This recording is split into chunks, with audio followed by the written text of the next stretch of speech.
Welcome back to another exciting episode of the Stability and Opportunity Podcast. It's great to be back.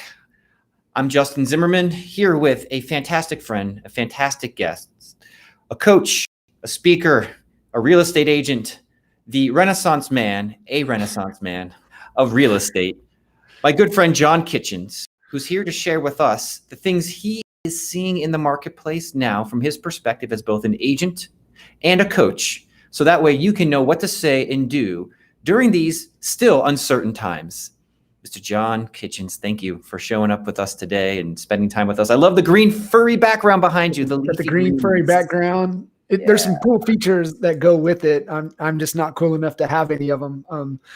The better half, this is kind of her little studio. So I kind of took it over this afternoon, and yeah, man, I'm just excited to be here with you guys, and appreciate the opportunity and having me on. Welcome. And as always, I usually know the guests better than our audience who watches with us do. And so to point out a couple of things about John Kitchens from my perspective, and I'd love for you to fill in your history as an agent, what you've seen, what you've done. Our audience loves to hear production numbers, things that personally produced or as a team, as well as some of the highlights that stand out for you from the success your coaching clients have seen. So drop in anywhere along those lines, but our customers, our agents, our audience loves knowing the numbers. Yeah. And for me, got licensed in 2005. So been licensed for 15 years now. That's crazy to even say that. So got to ride through, some fun markets, right? Got to ride through, 7, 8, 9, 11, and this fun little journey right now. For me, getting in initially had started out more on the operational side and really helping implement systems and processes into one heck of a business that was just fly by the seat of your pants. When I came on board, Jake Kinder home selling team in Lawton, Oklahoma, 340 was the year. So I came on board in October of 2004, and we wrapped up 340. Immediately started putting some structure, systems, processes in place, and 430, and then 521. That was our unit count the following 2 years, and just goes to show when you strap some systems, some process, some structure to this, wild thing, right? That's happening, you're able to have that kind of growth. Justin, at that point, that's where, you get to a certain point in a market, we were number two in the marketplace. We had, the 521 commanded about 12% market share. So just give some context, the size of the market. And, we were always chasing that number one. We were number two forever. And we still are that office is still number two in the market behind a behemoth of a RE/MAX power team there, that they're top 10 in the world, RE/MAX team out of Lawton, Oklahoma. And, that year we did 521, we finished number two for Coldwell Banker. So you got the top 10 RE/MAX team. And we finished number 10 in the world for Coldwell Banker that year. So you got two top 10 teams, a RE/MAX and a Coldwell Banker team in the same market, in a small market, right? So that was, I think that was really important for us because it kept us chasing, kept us fighting, kept us trying to improve and trying to get better. So it was, we joke a lot about Lawton, but it was definitely an absolute blessing for that, for us being in that type of market, which propelled us into the coaching organization. If we didn't have that market, I don't believe the coaching organization would have ever existed. Just because, when you're forced in a smaller market, in a smaller price point, and Justin, this, a lot of agents get rewarded for bad behavior in high price point markets. They can do a lot of wrong, but they're getting big paychecks that they don't pay attention to the details. When you're in a small price point market like us, during that time, our average sales price on 118 to 120, everything matters, right? Every detail, every I, every T has to be crossed. How are we, maximizing the value of every transaction, making sure that we're getting our fee, we're including transaction fees, we're, tapping into vendor revenues, vendor relationships, getting into the investment opportunities that are presented, to you, taking advantage of actual ownership opportunities with title, with mortgage, right? Really making sure that, you're trying to get all the bites of the apple. And when you're in that type of market or in mindset, that's what you're looking at, right? You're looking at where's all the opportunity and how can I get some of it? And in high price point markets, sometimes, a lot of agents don't do that, right? They get fat and happy on, it's easy to get fat and happy when you're cashing, $10, $15, $20,000 checks. You can not you can do less. Yeah, you can do less. You can not press as hard. So, so that wrapped up into, the, 2010 time frame. We broke away from Coldwell Banker, went independent, which was a huge move for us, immediately saved us over $100,000 that first year by just going independent. And, it's kind of, that was kind of the natural progression at that point. And that's really what we became known at Kinder Reese Coaching, and, later evolving into NAEA, was that, hey, these are the guys that you connect with if you want to build a team and you want to break free and you want to go indie, right? You want to set up that independent. And we were really the go-to. We were the mastermind for that. Some of the big names in the market, they're came through your guys' doors. It came through the doors. I mean, your Lars Hedenborgs, your Jeff Cooks, your Al Stasics, your, Clayton Gitz. I mean, you start running through the top teams in the Chris Waters. You start running through the top names, the top teams in the country right now. There's pretty good chance there's a tie back to they got some NAEA or Kinder Reese DNA into their mix. Yeah, that was going to sound nice. I was like NAEA DNA. Yeah, there you go. I like it. .com. What was also cool, we always talk about, joking about Lawton. I was the last to get out, right? Fresh out of Lawton, and had the opportunity to move down in 2014. And that was, there was, some shakeup with the Michael Reese home selling team, and his key operations person, went off to another opportunity. And so Michael was just kind of stranded, and it was just an opportunity to get out, get plugged in. And, that quickly evolved into what became, it was Kinder Reese Real Estate Advisors, but it really quickly became Expert Advisors Real Estate. And that was when we, really went full throttle, man. We put our foot on the gas, and pretty much from a standstill within about a 12-month period, closed out 2.2 million in revenue, which equates to about 225 transactions in the North DFW market. And we were rocking, man. We were running through a new kind of model at the time, which was our partner model. And, really just going full steam ahead with that game plan in the DFW area. We even tried to test the model in Atlanta. Mm-hmm. And, then about that time, our very dear friend, he's a dear friend of mine. I've had the opportunity to coach him for the last 8 years, Mr. Al Stasic. He woke up one morning to what we like to call a couple Christmas presents. And they're not actual Christmas presents. When you get a Christmas present and you run a team, that means your top agents are leaving you. And, that we have always known that, right? The fundamental flaw in the team model is that you lose your top people out the top, right? You build them up, you build this talent, and they leave you for other opportunities. That's always the problem in the team model. It's a vicious cycle. And I guarantee you guys left Coldwell Banker. Absolutely. Right. Because the opportunity, it's all about the opportunity. And so in the team models, it's hard when you start to give more of the percentage back to the agent to be able to deliver the value and everything that you try to deliver as a team lead, head of your company. And man, it's just a vicious cycle. It always happens. And I can tell you, if you guys listening in, if you've got a team and you've got top agents and they've been with you in that 2 to 3 year range, and they're You've built them up. They're really producing. They're probably already knocking on your door to talk about a commission split. And if they are, they're about to leave you. And if they're really producing and they're bringing in more and more of their own business, they're about to leave you. So, you need to just brace yourself for that. I think, Justin, when they get the belief, right? They believe that they can do this without you, whether it's true or not. But when they finally get that belief, and usually they've got their support system at home in their ear, like, you can do less over there and make the same amount of money, if not more.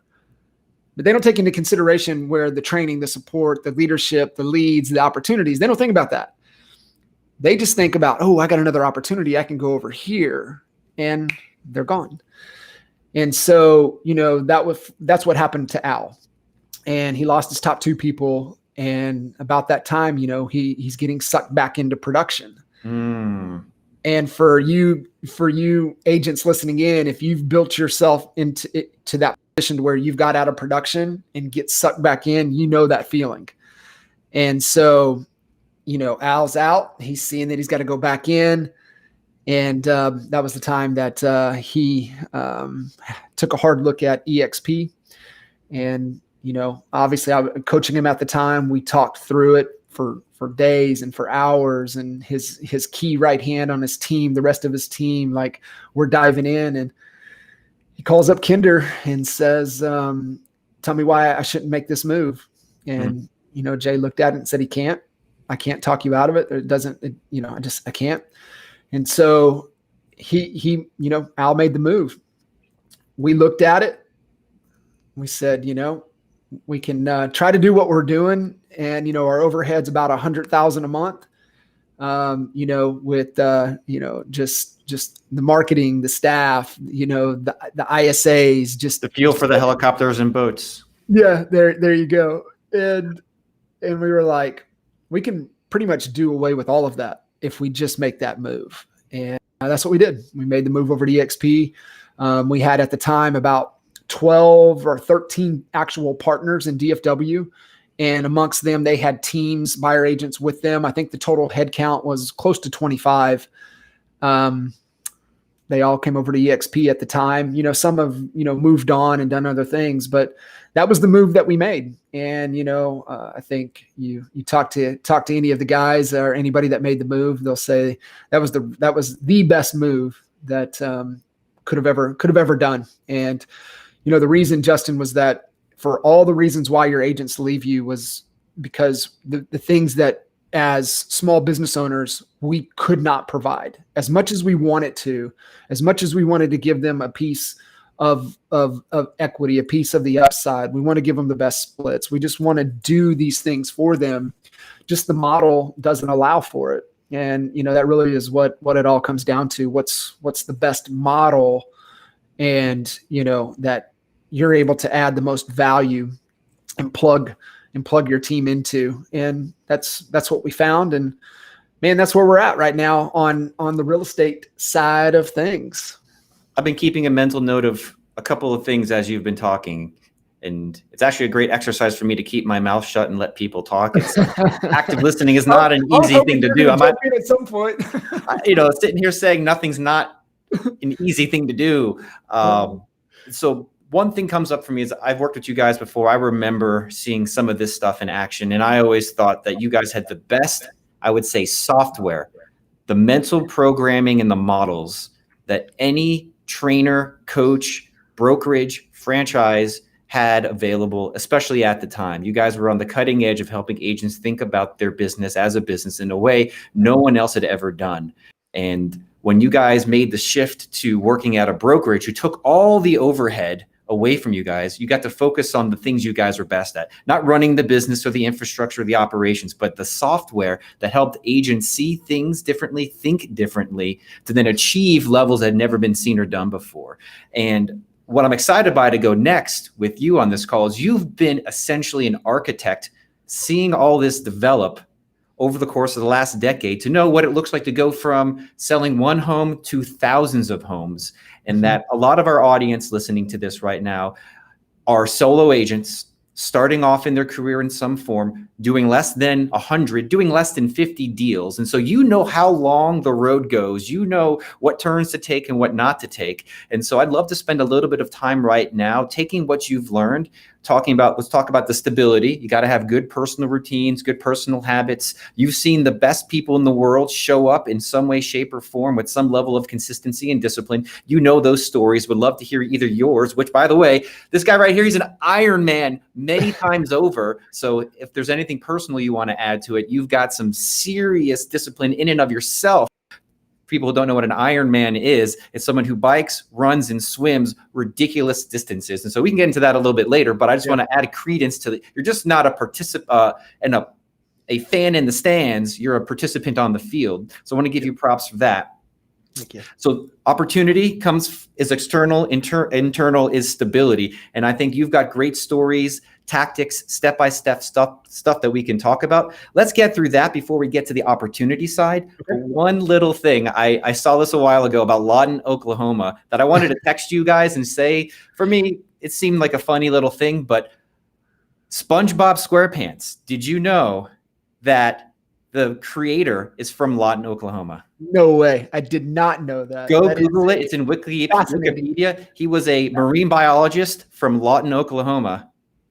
That is a fascinating fact. Yeah, I will definitely verify that, and I will definitely tell people that.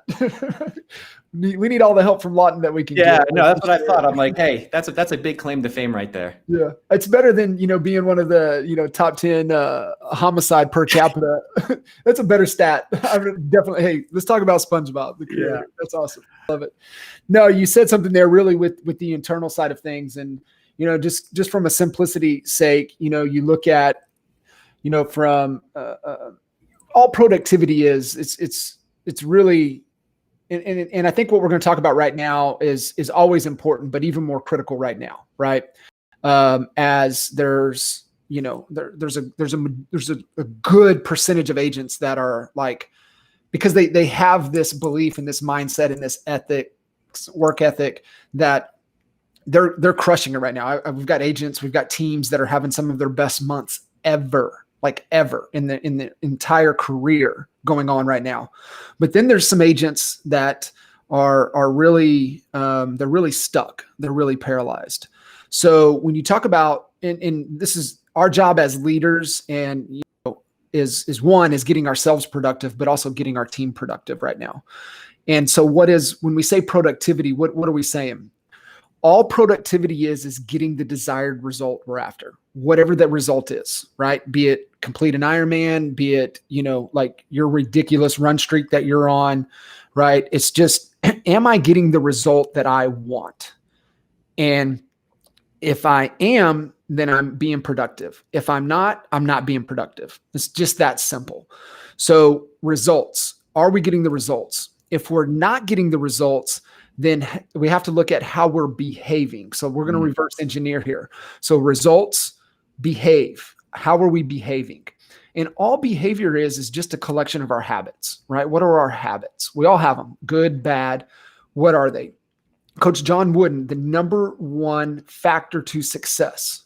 This is his number one factor to success are your habits, right? That's why Coach Wooden, first day of practice every year, we're going to learn how to put our socks on correctly. Learn how to tie our shoes. We're going to learn how to lace them up correctly, because if you guys get blisters on your feet get all banged up, you're not going to be able to perform at the highest of levels. It's the basic fundamentals. What are our habits? We can get into that. And then what drives our habits? Drives our beliefs. What do we believe, right? Just because we believe something to be true doesn't mean that it is true, right? I used to believe running a 5K was like one of the hardest things that you could ever do. I used to believe that running a marathon was one of the hardest things that you could do. I used to believe that completing an Ironman was one of the hardest things you could do. I believed that completing a 100K trail run was one of the hardest things you could do. Now I have a belief, man, maybe 100 miles on foot might be one of the hardest things you could do. But I know it's possible because, one, I've proven me personally that I can overcome any of these things that I used to believe were hard. but also I have proof because the other people have done that and not died, right? They've survived. So I have a belief that it's possible. Now, what do my habits have to look like to be able to accomplish the result I want? So that's just a really good formula to dissect. Man, if I'm not getting my results, why is that, right? And so it's just asking better questions. What do I have to learn? Who do I have to connect with? Who do I need to maybe model after? I love the 3 M's, right? Model, mentor, mastermind, right? Is there something that I need to model to get my results? Is there somebody that I maybe need to mentor with to help me get my results? Or is there a collective brain power that I can tap into, which is a mastermind, to help me get my results? And so, you're really talking about back to that belief. And, early on, we adopted, really this just the relentless pursuit of a better way. And, there's a crazy little creature out there called honey badger. And the honey badger just don't care. And if you guys don't know what a honey badger is, jump on YouTube. You might want to make sure your kiddos aren't around, but just put in honey badger don't care. You're going to get some entertainment, but you're going to get to see how ridiculous the honey badger, nothing can stop it. So that was just kind of into the chat link here. Be kind of So we would, the honey badger mentality, it's a honey badger mindset. And, that actually became the most coveted award at NAEA, right? Everybody wanted the honey badger award. And it was just the constant, relentless pursuit of your sales and marketing efforts, and just finding and just persevering, and just what are all the ways, right? It is that, right? And so we really kind of have carried that over. And, even with our organization at EXP, it's the Honey Badger Nation. But that just represents, really, when you boil down, what is that mindset that you have to have? And, honey badger don't care. It doesn't matter what's going on in the market. It doesn't matter what season of the market, right? Agent holiday, November, December, and part of January, where most agents go on vacation for 2.5 to 3 months. That was always our favorite time of the year. That was go time, right? That was like, hey, this is where we separate ourselves from the rest of the competition. This is where we double down. This is where we go harder than anybody else. This is where we spend more on marketing. This is where this is our time. And it was like, Justin, homes are going to be bought and homes are going to be sold during this time. Let's look at the data. There's proof, right? You see, you believe that this is happening. Then why wouldn't they might as well be us, selling and helping those agents? Might as well be us. And even, riding through the 07, 08, short sale REO markets and going down that path, which, we had to make that pivot because that's where the opportunity was. It was like, people are still going to buy and sell homes. They just might do it a different way, and they might as well do it with us. And so it was just that relentless mentality. And we just threw the honey badger on there because we knew what it meant, right? Just to have that honey badger mindset and mentality. And we live that every day. And it's just a constant reminder of, how we have to show up, and from that internal, drive to, figure out what we have to do to get the results that we're after. Mr. John, I've got some good questions for you right now. The framework and philosophy, I think it's really simple. The way you laid it out is, if you don't like your results, what are the habits that are causing you to not achieve or receive them? So let's dial back into some habits. What are the winning habits? Your winning habits, like we talked about before, at least a dozen of the world's best real estate agents and teams. Let's talk about the habits, step by step, one at a time, however it comes to you. So that way the audience right now can take a moment to reflect on, hey, that's me, or I'd love that to be me. What do I need to change or do in my habits to be that person? Yeah, man. And, everything is, John Maxwell, right? Everything rises and falls on leadership. And, we cannot lead another human being, right? We can't lead our kids. We can't lead our families. We can't lead our businesses until we lead ourselves, right? It's the self-leadership is where it starts. We have to be able to lead ourselves before we can lead others.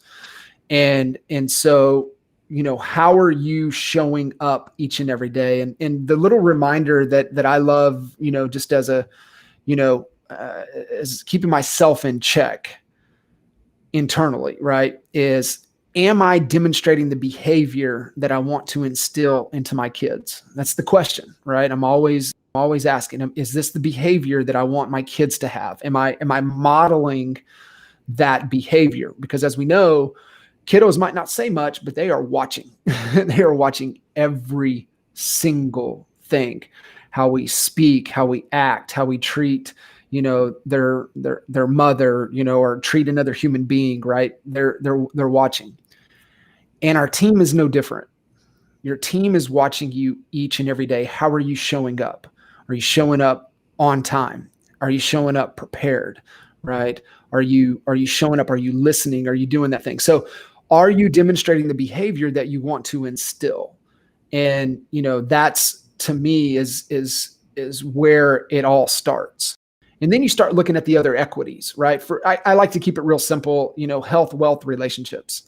Those are the three buckets. You can break them out. There's a lot of cool programs, fitness, whatever, those little catchy things. And so, but I just health, wealth, relationships. So in the health bucket, that then really becomes,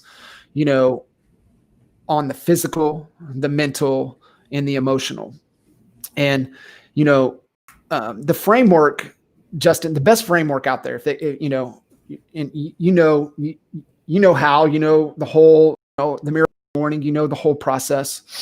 His S.A.V.E.R.S is probably the simplest, easiest, and best framework to adopt into your life that will change your life forever. If you, Rod, let's point that out, because you and I know it, but I'm not sure everybody listening to this knows the miracle morning for real estate, Hal Elrod, and what S.A.V.E.R.S, the acronym, means. Can you break that down for us? Yep, absolutely. So the S.A.V.E.R.S, it's real simple. It's silence, it's affirmations, it's visualization, it's exercise, it's reading, and it's scribing.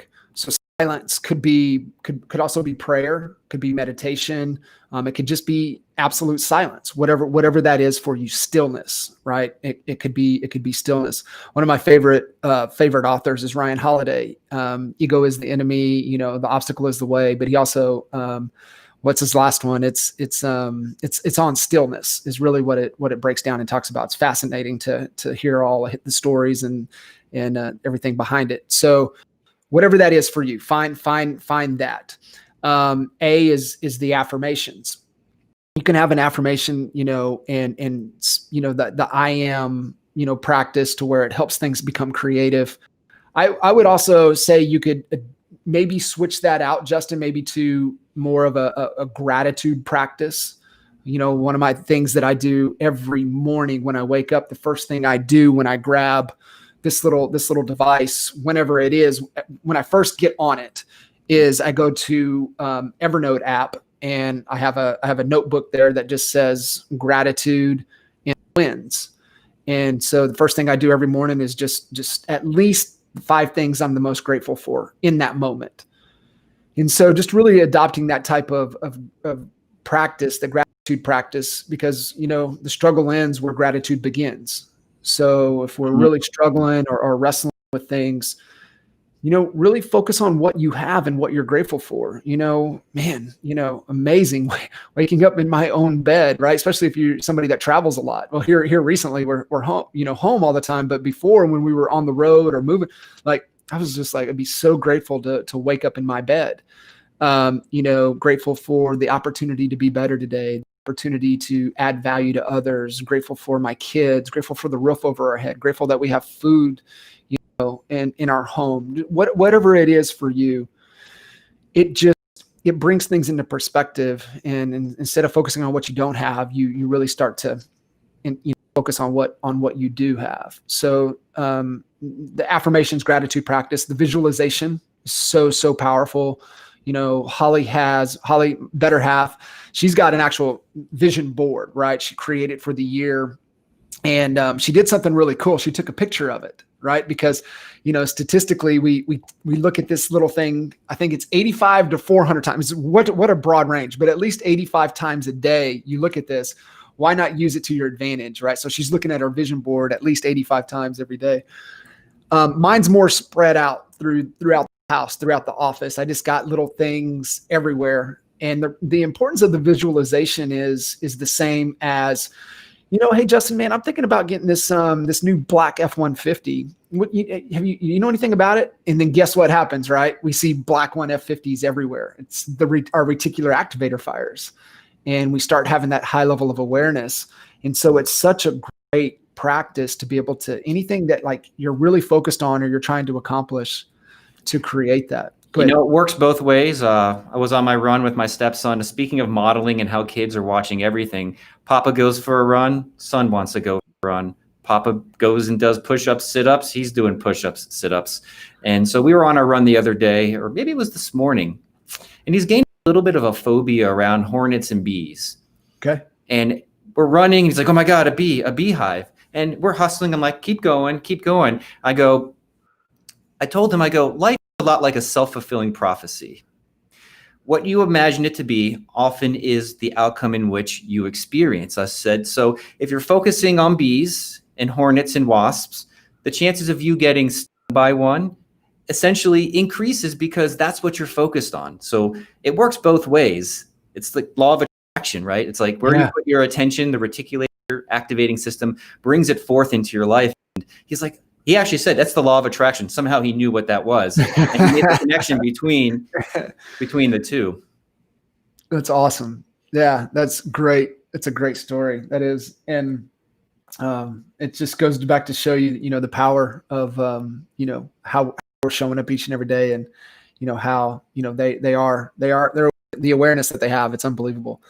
After the visualization with the S.A.V.E.R.S, you get into exercise, and we got to keep two parts with the exercise. One is on the physical, meaning we got to lift some heavy stuff, right? That's why you got to get the push-ups in. You got to get the sit-ups. If you've got, the weights, whatever, we've got to move our body in that way. And then also the cardio side of things, because the cardio is what renews our emotions and keeps our emotions in check, right? If you guys have ever felt like emotionally spent and you go for a walk and you just feel rejuvenated, that's the recovery for our emotions, is cardio. So it's so important to do that. And I just real simple, right? Just, did I break a sweat today? I mean, that's just that. Keep it that simple. Did I break a sweat today? On the exercise, on the reading, R is the reading, obviously, putting the right nutrients into our mind, just like we put the right nutrients into our body food wise. And then scribing, just the power of being able to, clear your mind and get it out of your head. And, the science even behind that, being able to write it out. I've probably got, it's ridiculous the amount of journals and stuff that I've got over the years, just write everything down. And it's just my way of being able to internalize, what it is, my thoughts and things that I want to internalize and have into my life. So the S.A.V.E.R.S, man, if you can just adopt that process alone right there, those habits, you'll change your life forever. Yeah. Just on the scribing part, you were saying the journaling is kind of also a cleansing process. One of the founders and CEO of REDX, Mark Leck, I think I'm quoting him on this because I've heard other people mention it, is that you really don't know what you think or feel about something until you truly take the time to write it down. And that right there, I wrote my a bio the other day that I've never sat down and wrote a bio for anything. I've got a little speaking thing I'm doing, and I'm like, wow, this is how I view myself. And it was actually really empowering, right? It gives you like a perspective that you can think about things, but trying to find the right word to describe it just makes you think at a higher level about whatever it is that you're putting your attention on. Yeah, 100%. That's awesome. Yeah, so we got a question. We've got DAGR8J Storm. So I'll just call it, he wants to know about, how do you make a vision board? any kind of quick guides? I know we posted a little link inside the chat right now. We have a blog on it, so that's in there. But maybe from your perspective, a verbal tour of maybe how you or Holly have created a vision board.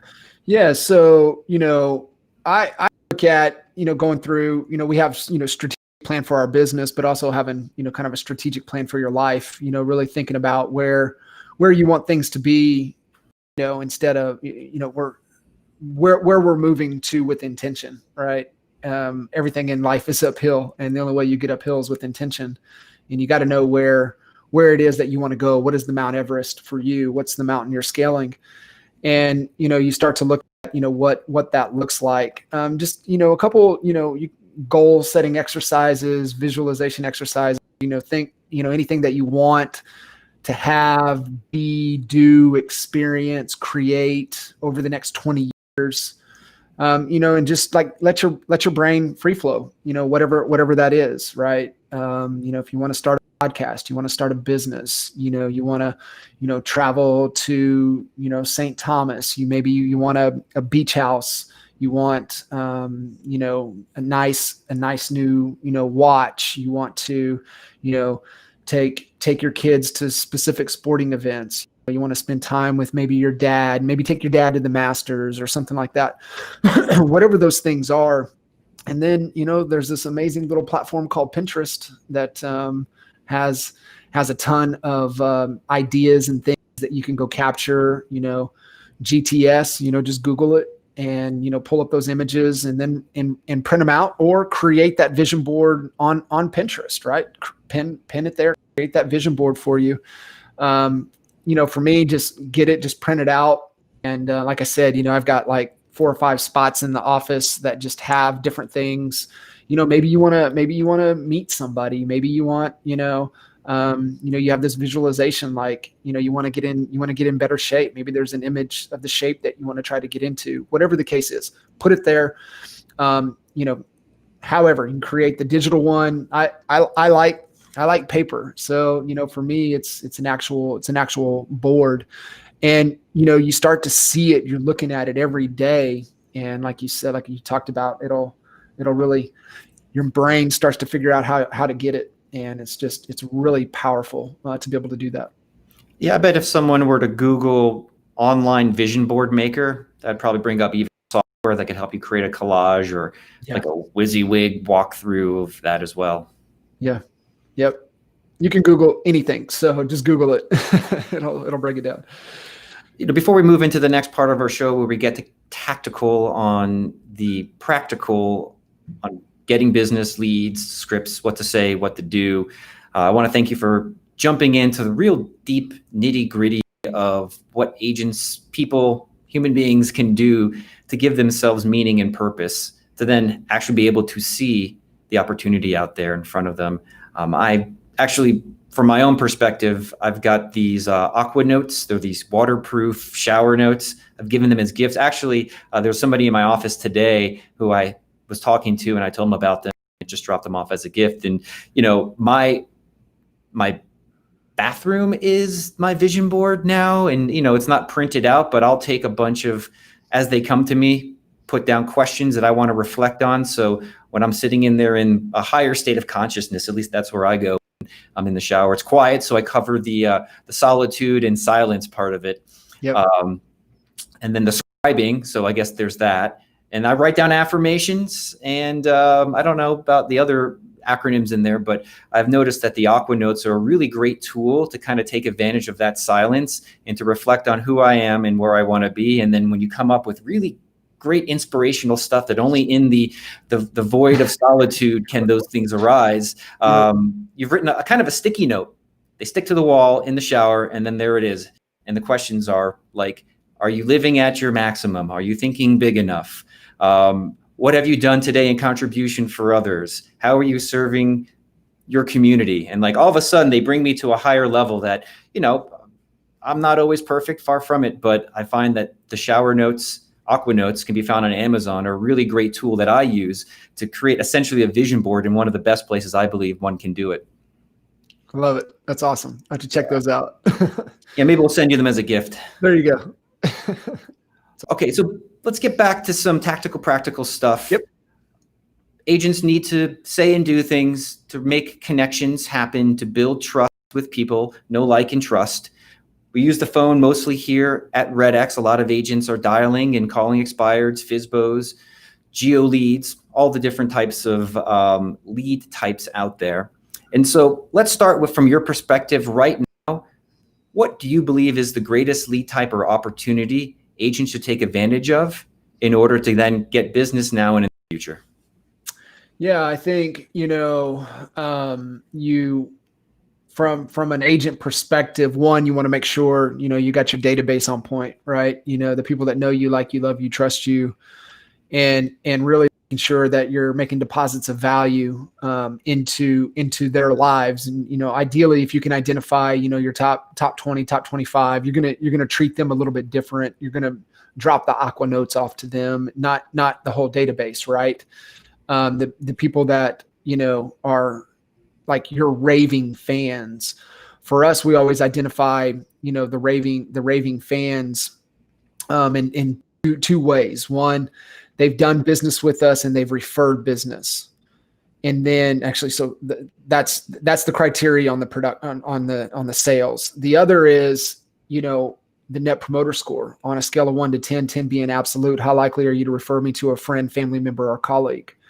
And 10s and 9s are your promoters. Your 8s and 7s are, your passives, and then 6 and below are detractors. And there's a mathematical, formulation to determine your net promoter score, which you guys can just Google net promoter score. And Bain and Associates was the one that created that. There's a whole book formula that you guys can go through. Net promoter 2.0. There's enough there. You need to have some type. It's the best survey. It's the ultimate question, is what it's called.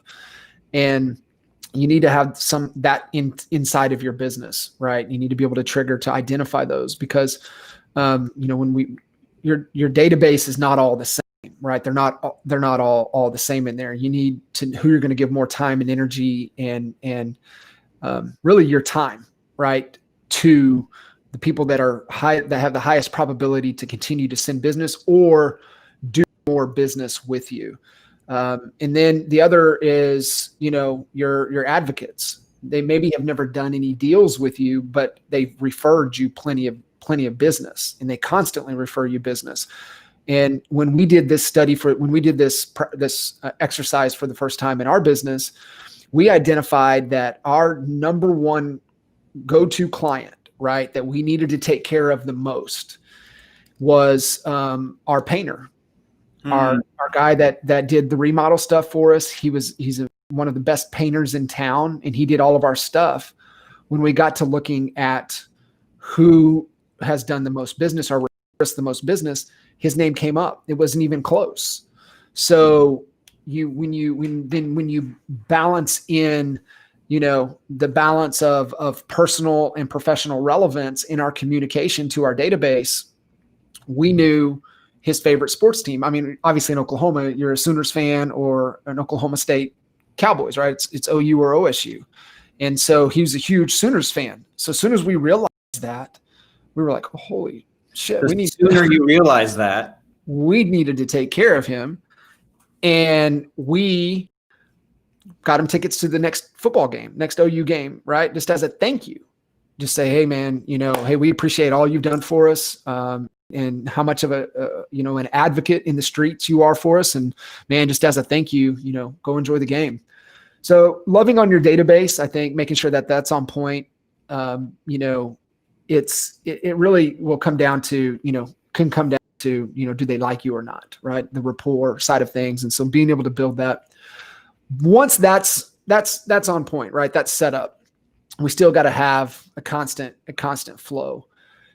Yeah, you can say, really, marketing this, marketing that. But at the end of the day, you still got to pick up the phone and have a conversation with whoever, whatever marketing efforts you've done, you still have to pick up the phone. So, we always push, that's the number one skill set that you've got to develop. You've got to be able to know how to talk to people, be able to convert them to an appointment, and then get face-to-face, articulate your value to be able to, your proven process to be able to have them agree to do business with you. if you have that skill set, you can survive any market. You can actually transplant yourself into a better market and start to thrive immediately if you have that skill set, right? So being able to develop that skill set. Once you have that, you need to lowest hanging fruit. So what we always say, Justin, that, right hierarchy, right things, right order, is that lowest cost, easiest to implement, fastest return, least amount of resources. And what are those? And I always say, who's the closest to make the cash register ring, right? And has the highest probability of wanting to work with a real estate agent? Well, we already know the people that have already raised their hand saying, hey, I'm trying to sell my home. Expireds for sub-owners, cancels, withdrawns, right? I would say old expireds is a great opportunity right now. Tons of, a lot of, what's the statistics on the amount of equity, that homeowners have? Maybe they couldn't sell back when the market wasn't, they weren't in a position, but maybe they are now. So old expireds. Then, another hot niche that has kind of been, brought up. And I don't know what you guys are seeing. I mean, you guys are in the data game, better than most, but taking a look at notice of defaults as a great opportunity. And if you guys rode through the 07, 08 markets, notice of defaults was like that word will make you cringe. But at that time, people didn't have equity, whereas now they do. So notice of defaults. Why would that be? Why would that be there? And so people, We do have a pre-foreclosure product. Yeah. That's getting more popularity. People are calling in more and more about it. I mean, it's hard to separate the stock market from the economy for some people, but right now, just because the stock market's at, let's just say, interesting levels, the underlying economy and unemployment speaks to the real estate side of things. We actually had Alex Sharfin on a couple of, maybe a week or so ago, and he's predicting things to be interesting again. Yeah. Yep. So I think, what's the, skate where the puck is going. Mr. Gretzky. And so 100%. And, I think you really got to look there, right? You got to be thinking, the opportunity now, but also what are the markets going to do over the next 12, 24 months? And are you putting yourself in a position to be the go-to for that situation in your marketplace? So that's where I would really want to dive in for sure. We've got a couple of questions to kind of wrap us up here on things. One, expired listings, old expireds, old, how old? Like 1 month, 1 year, 1 decade? Would you? I say go forever. I say go as far back as you can, right? There's a lot of markets out there that that don't really have many expireds. So being able to go back, we've got some clients in the Cleveland market that are like, I mean, they're taking 3 to 4 old expired listings every month, right? And it's just, is there a formula maybe? So every market's different. So maybe every market is different. I don't know. I wouldn't, Justin, it's how many of these different sources can we get, right? We're not going to, do 1,000 transactions on just old expireds, but it's just one of the opportunities of the data sources that we can have in our bucket as we're looking, from our outbound, lead gen and prospecting efforts. Okay, great. The other thing, which goes back to the main thing of the main thing that we've talked about today, like you said, is habits and skills. And if you know these couple of things, you can survive any marketplace. Quoting you ish right there. Yeah, you nailed it. So in the upcoming consideration of a potential foreclosure wave, where would you go? What would you do to add to that, we'll say, differentiation of lead sources? Because you can have a lead, doesn't mean you have the skills to work it properly. Right. So with that as the backdrop of opportunity to skate where the puck's going, where would someone go, or what would you recommend our agents listening right now to prepare and gain those skills to be ready for that being a massive opportunity? Yeah, I'm going to be obviously 100% biased with our certifications with CHSA, CHBA, Certified Home Selling Advisor, and Home Certified Home Buying Advisor with NAEA. You guys can get more information at kinderreese.com. Go there and be able to get more information on those two programs, the certifications. It's the differentiated value proposition, proven repeatable system backed by market research to help you sell your home for up to 18% more than the traditional agent. Would you like for me to show you how? And it's the skill set that we need to be able to, from the scripts to, be able to convert to appointment. And then once you're on the appointment, what's the proven process, right things, right order, to, build rapport, differentiate, articulate your differentiated value proposition and win the business. So that's where I would go to build that muscle, to build those skills. What's that link again? What's that? What's that link again? Just kinderreese.com. Okay. kinderreese.com. You can go there. The other thing that I would say, just specifically, so I'm going to give you one other lead source to pay attention to, but also when it comes to notice of defaults and how to work them, you can never tip your hand that they're in a notice of default situation. And you go back to human behavior. When somebody, they're embarrassed, and maybe their spouse doesn't know. And so when you reach out to them and acting as if they're going to shut down, and you're not going to open the gate of the mind for them to be willing to receive. So the approach is just as simple as a neighborhood calling, right? Here's the reality right now in the market. Inventory is low. Inventory is real low. In the Lawton market, the inventory hasn't been this low in over 15 years. It's the lowest it's been in over 15 years right now. There's less than 4 months absorption in that market. That's ridiculously unheard of. And so notice of defaults, being able to call, and you just say, hey, truth, right? What does the script sound like? It's just real simple. It's a neighborhood calling script. It's just, hey, hopefully you guys are be a human, right? Hey, hope you guys are doing well, stayed safe, being able to ride all of this crazy stuff out. The reason calling, I don't know if you're aware, the market is like ridiculously hot. Inventory is at like historic lows for us. And we've got buyers, but we don't have inventory. So we're calling through, neighborhoods that we know we have buyers that are looking. And, while you guys have been doing some of your probably social distancing, has any of your neighbors talked about, possibly making a move and needing to kind of, move either up, move up, move down, move out? Have any of them talked real estate with you? No? Okay, cool. Have you guys thought about making a move? Right.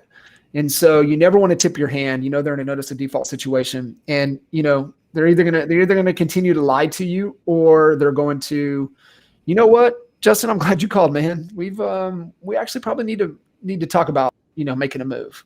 And you can then go right into, your conversation and qualifying and set the appointment, qualify the appointment. And what else I would say too is that then I would hit them with the direct mail campaign. I think direct mail is a huge opportunity for agents right now. One, because no agents are doing it. Two, no agents are doing it correctly. And three, they won't stay consistent enough to make it work. But if you're willing to commit and be where agents mess up on direct mail is that they go a shotgun, and shotgun doesn't work because they won't stay consistent enough with it to get the results. So if they are really intentional with that direct to those opportunities. So I think the leads that we talked about, the great data that you guys provide. I mean, when we were rocking and rolling in our Dallas brokerage, our ISAs, we had 10 ISAs. They used REDX. The REDX Onyx data was the data sources that they called through, as well as neighborhood calling. The other lead source, Justin, that agents need to be paying attention to, especially in low inventory markets, is you need to treat every buyer inquiry, buyer home search as a seller lead. And we've got some clients in a really hot, low inventory market, no expireds, not very many old past. And we had our weekly coaching call this week, and it was like 2 o'clock Central. And so we got on and we were talking through, and I said, let me ask you a question, because I know part of their script is, hey, do you have a home to sell? When they're reaching to buyers, do you guys have a home to sell? You're renting, or do you have a home to sell?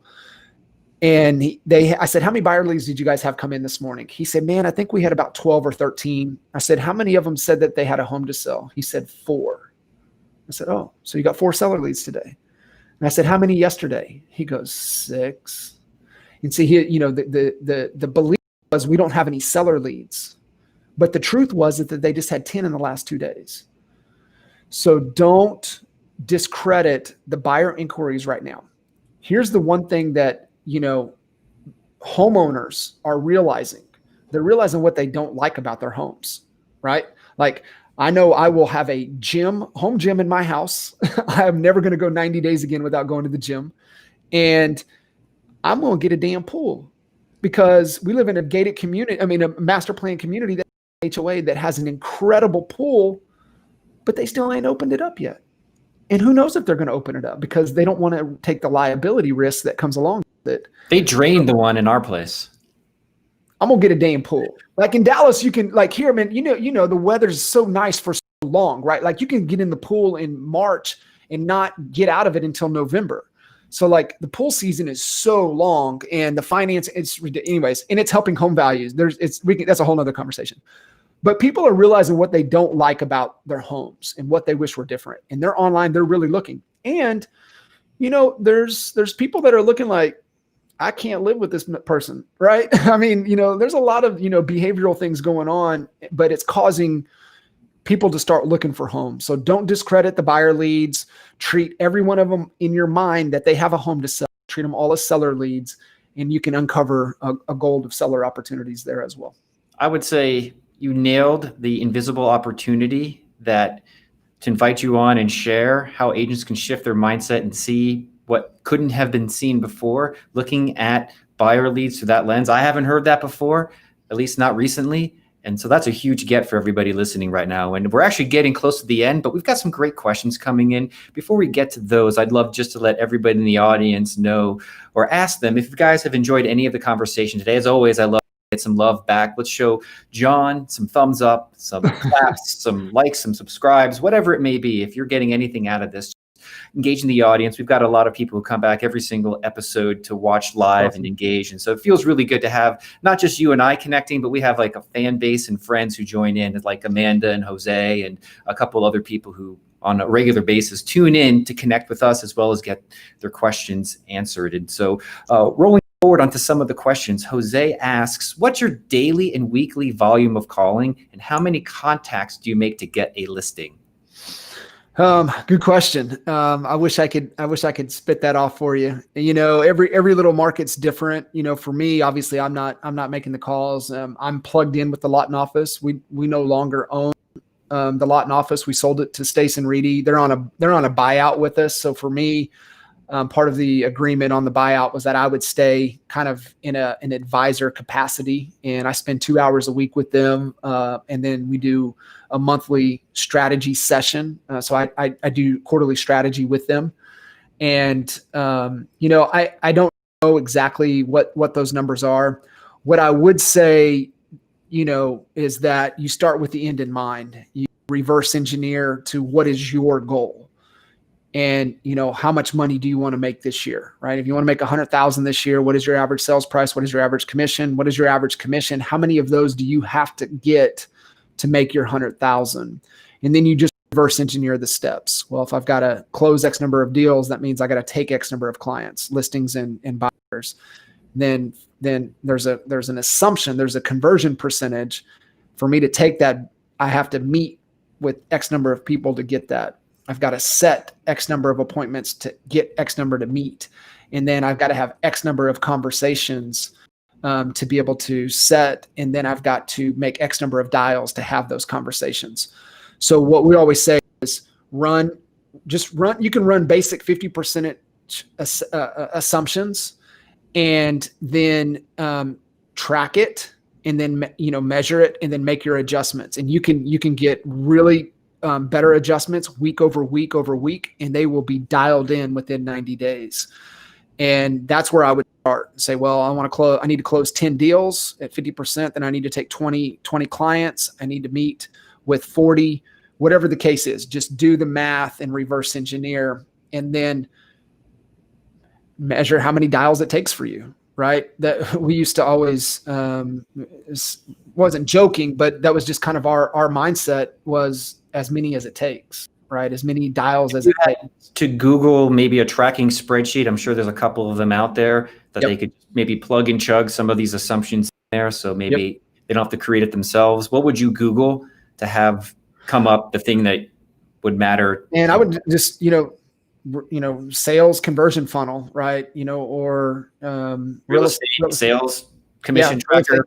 Yeah, commission tracker, conversion, anything in there like that you want, you can probably get, would be able to show it. Yeah. Awesome. Another question from one of our favorites, Amanda Smith here. Hi, Amanda. Good to see you again. Do you handle foreclosure clients the same way you handle expireds and FSBOs in terms of how the transaction flows? So pre-foreclosure or like REO companies? I'm going to assume these are based on the description you said before. So NODs, notice of defaults. So I would say not foreclosed, but pre-foreclosure. Okay. So pre-foreclose.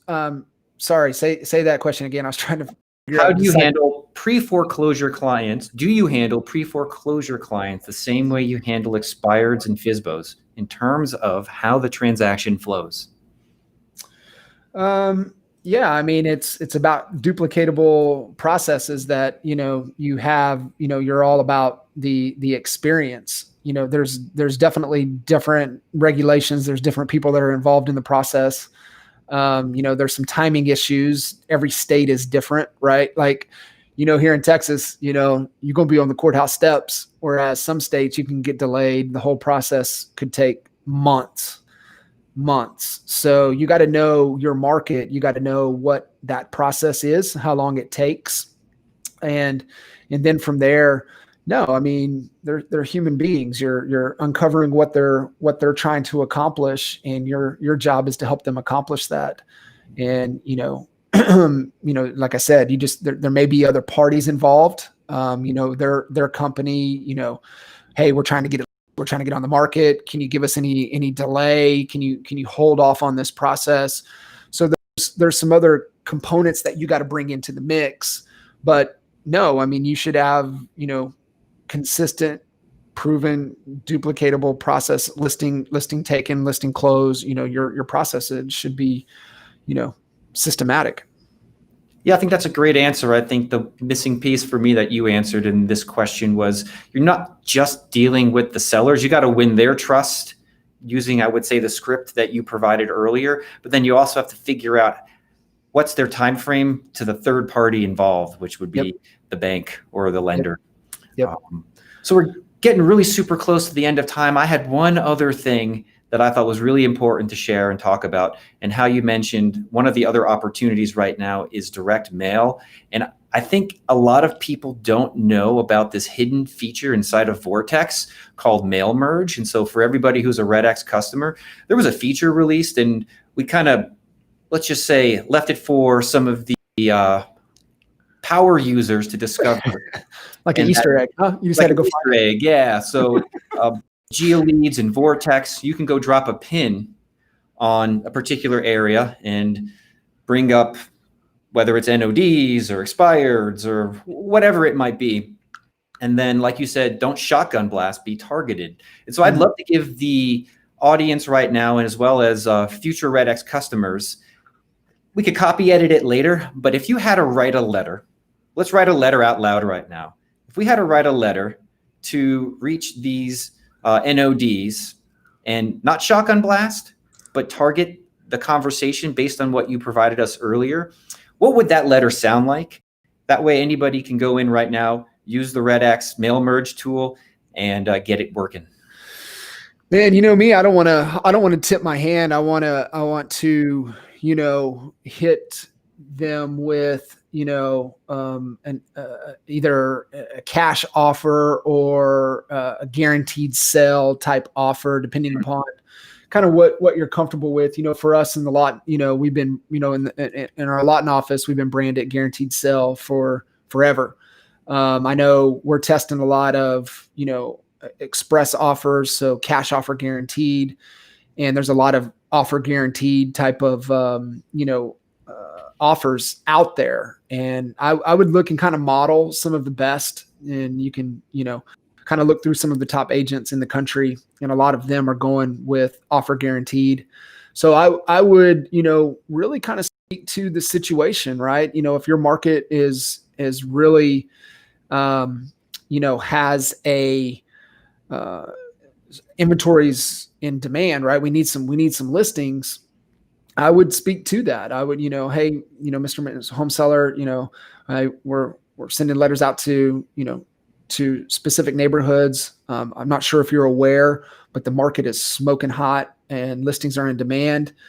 And, we've got buyers, but we don't have enough homes. So I would tailor it to the script, right? Stay consistent in your messaging. So what you would be saying on the phone, what you would be saying in the voicemail, what you would be saying in the text also should be what you're saying on the copy. So you want to keep it really consistent. And then you can make, hey, we're looking for homes. You can go home value, right?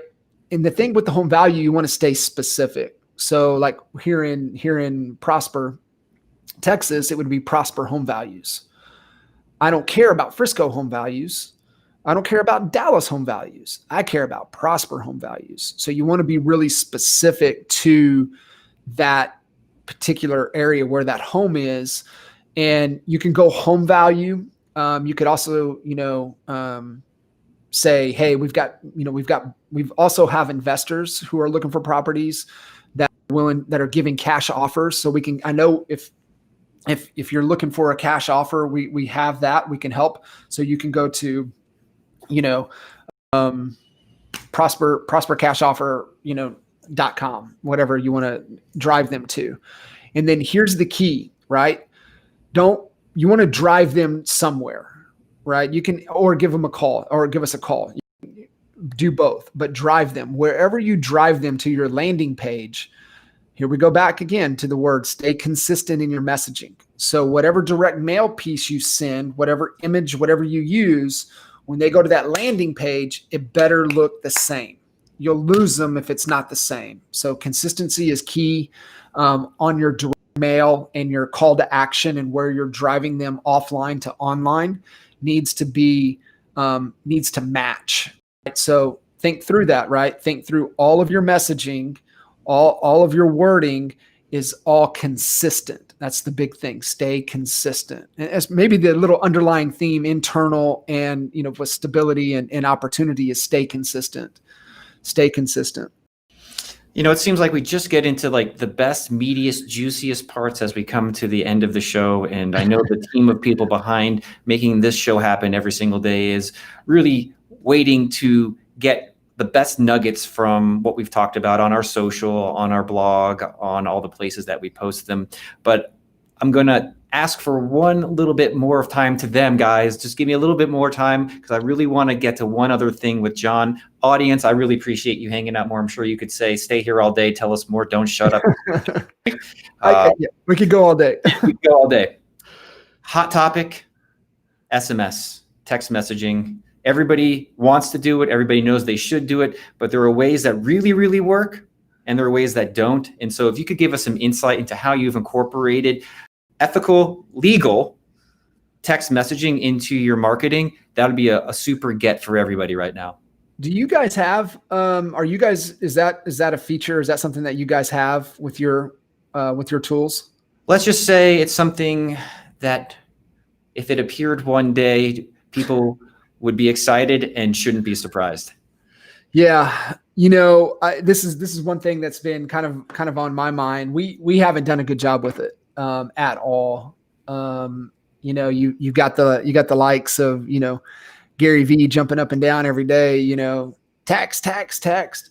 And we have not done it in an automated type way.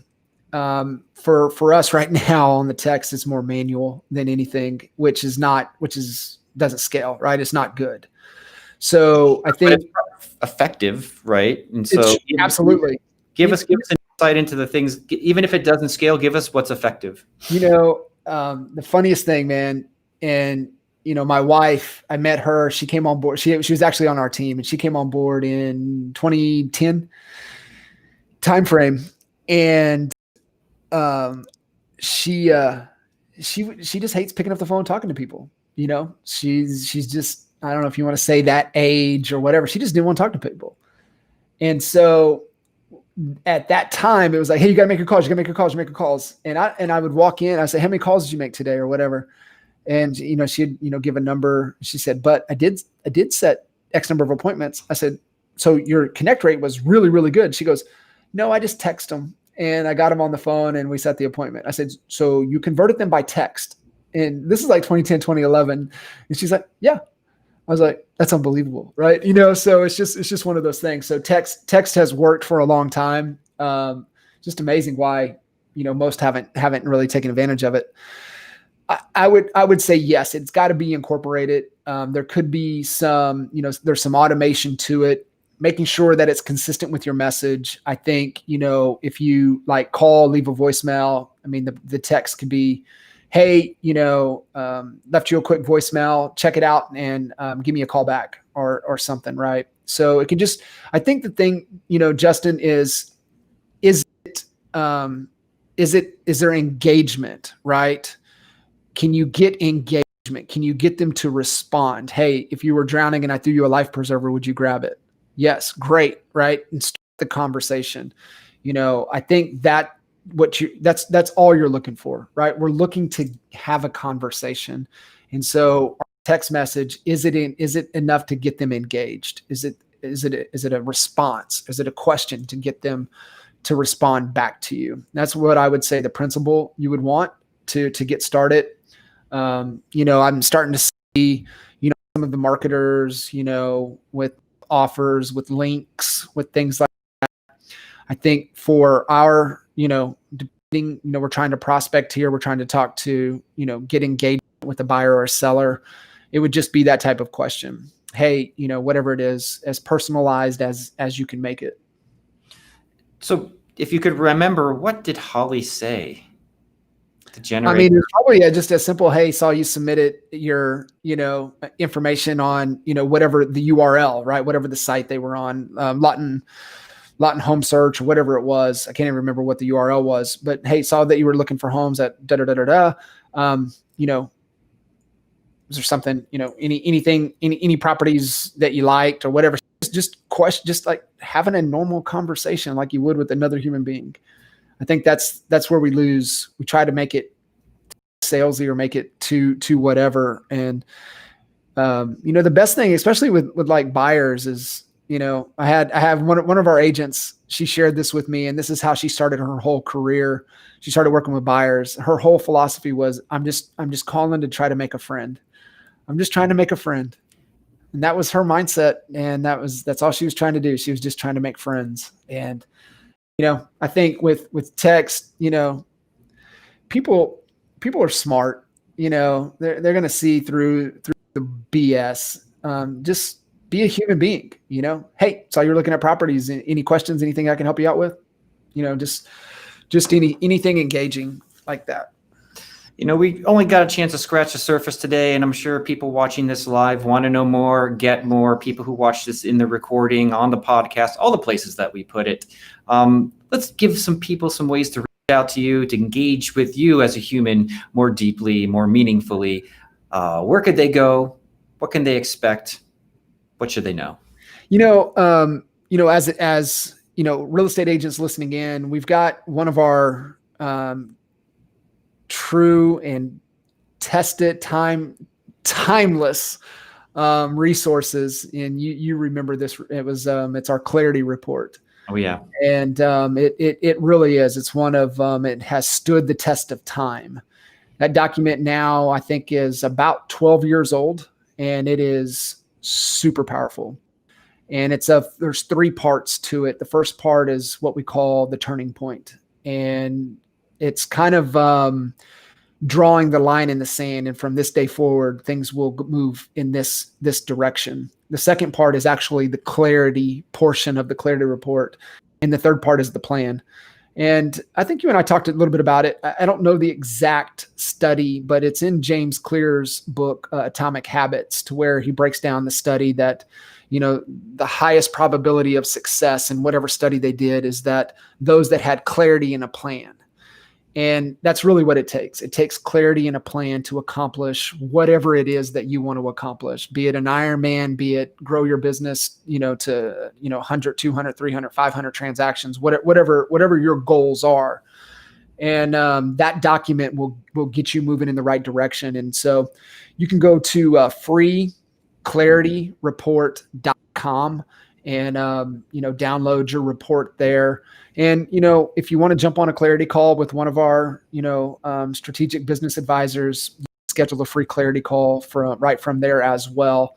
But that's the best gift I could give to any real estate agent out there. In fact, it doesn't even apply. It could even apply to anybody else, right? If you have a small business and you're trying to build a small business, trying to accomplish anything, that document will help you get you moving in the right direction. So it's the best gift that we can give you guys. Freeclarityreport.com. Go download it, and if you want to talk a little bit further, you can schedule a call right there.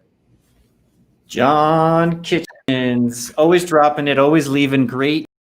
Let's say success leaves clues. Well, you've left a lot of clues for people to find success on their way. And so I'd like to invite you into our Elite Prospector group. At the end of this call, we'll make a post inside of our Facebook group where a lot of the other speakers and guests have come. If there's any additional questions, we always invite the audience to reach out, tag your name inside of that. So that way, of course, people are going to hear this for many, many weeks and months to come. And so we invite you and our audience listening live and in the recorded to go to the REDX Elite Prospector group to engage further with John. I think he's just one of the best down-to-earth, humble, hardest working coaches and real estate agents, operationally minded men in the industry. And so as always, it's a pleasure to see with you again. It's been a highlight of my day. Brother. And look forward to catching up with you again some other time. Everybody else, hope you have a great rest of your day. Enjoy your weekend if you're watching this live and it's a Friday. If not, continue to stay connected with the REDX Opportunity and Stability podcast. We've got another great bunch of episodes coming up. And if you're not on the email list to get the updates when we go live, as well as all the great free reports and value adds that our guests give us, hit on that. Go to theredx.com/blog. Wait for the pop-up, put your name in there, and you'll continue to receive the free value that we work really hard to provide everybody, not just our customers, but everybody, because we believe in a higher standard. And like John says, there is a better way, and this show is always about helping to discover what that better way is. So thank you, everybody, John including. Everybody have a great rest of your day.